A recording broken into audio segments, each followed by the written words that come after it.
It was reported today that the Trump administration will be revoking Obama-era legal guidelines in which the federal government encourages college to use race as a factor in admissions, as if they needed encouragement. If that's the case, it'll be a long-awaited blow in favor of equality and civil rights and standards in American life. In more and more parts of our life in this country, critical decisions are being made simply on people's appearance, on their race or gender, instead of on actual measures of achievement or merit, and that's terrifying. Obviously, one of the places where merit is most critical is in medicine. We trust physicians to make life or death decisions. They do every day. Competence is critical there, obviously. But medical schools don't see it that way. When applying to medical school, two critical factors are an applicant's GPA and the score on the medical college admissions test, the MCAT. It goes without saying that a prospective doctor ought to have excellent grades and a high MCAT score. You'd want that for your doctor.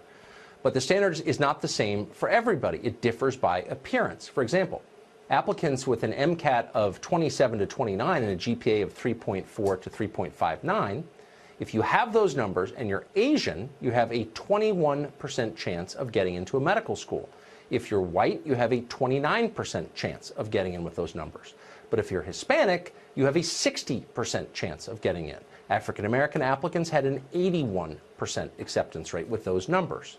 In other words, with identical scores, an African American applicant was 4 times as likely to be admitted as an Asian purely because of appearance. Vijay Chokal-Ingam knows more than most people about the dark underbelly of medical school admissions. He is of Indian heritage, but he wanted to go to medical school. So he shaved his head and started going by his middle name, which is Jojo.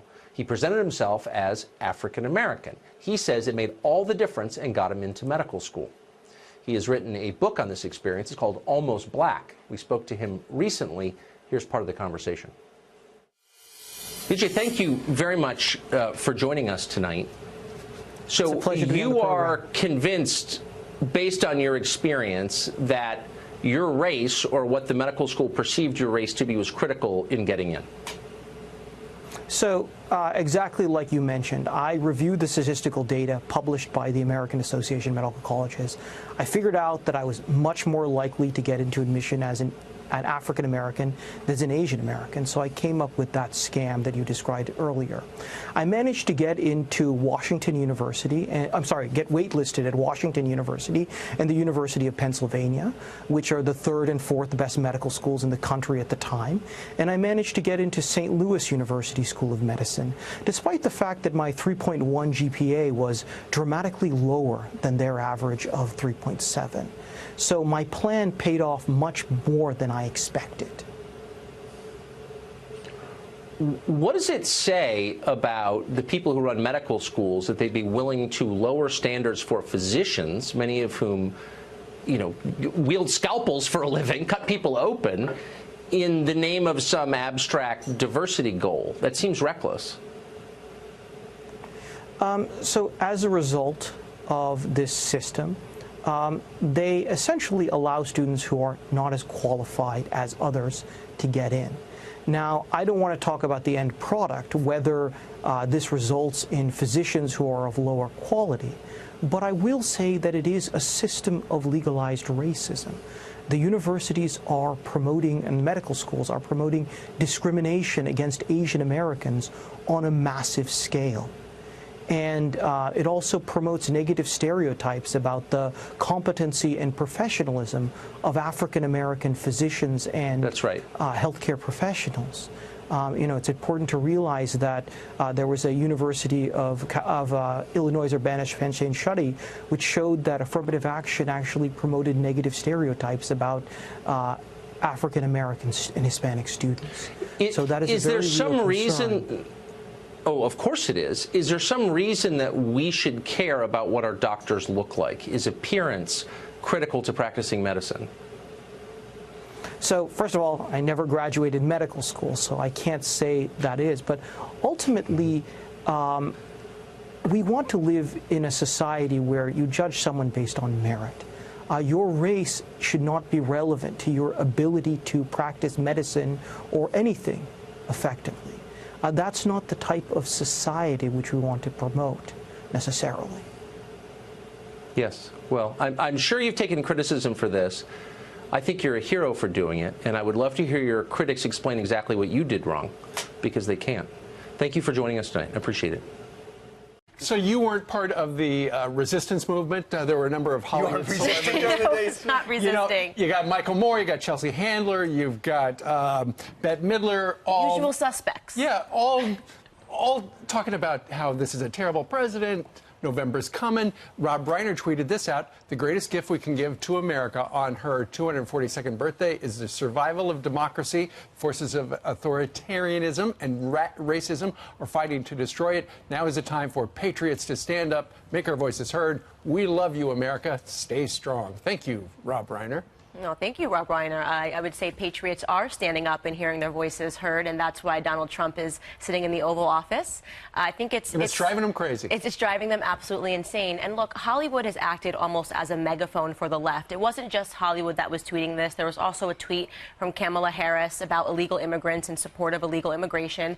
On the one day that you would think that they could hit pause and celebrate this great nation, our troops, you know, the many troops that are still alive that fought in wars, and they were unable to do it. So they don't defeat the notion whatsoever that we all feel that the left is un-American and Hollywood is just a megaphone for them. What I think find most disturbing is I love that Rob Reiner said something positive about America before he closed out, but for the most part, all you get is critics in anger, and they say, well, America is based on protests. On the USA Today and New York Times, they don't talk about celebrating. They tell you how to protest. Right. How to start your own protest. I think protest is part of America, but not on its birthday. No, that's exactly right. So it's really abhorrent behavior. But again, I think this just pushes people further and further away from Democrats and further away from the left and more on our side. So that's the optimism. That's the silver lining in all of this. There's some black female leaders that have criticized Nancy Pelosi and Chuck Schumer for not protecting what they say Maxine Waters. This is what the letter from the black women leaders and allies. We write to share our profound indignation and deep disappointment over your recent failure to protect Congresswoman Waters from unwarranted attacks from the Trump administration and others in the GOP. That failure was further compounded by your decision to unfairly deride her as being uncivil and un-American. Your reaction? I actually loved this because the left created the black card, and now they have to see what happens when you do something like this, when you say that a black woman cannot be criticized whatsoever despite what she does.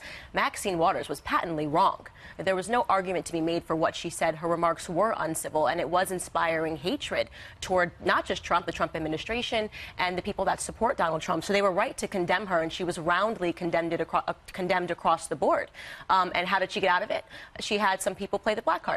And they have to contend with that. This is the environment that they created that I speak out against, saying that we should be able to have civil discourse. We should be able to say, despite the color of your skin, you can do something wrong in this country. So I thought that this is sort of the left eating its own. And Nancy Pelosi, I saw, responded, and she issued a statement essentially backing Maxine Waters. Right. So Maxine Waters, in the end, won in her own party simply because she's black.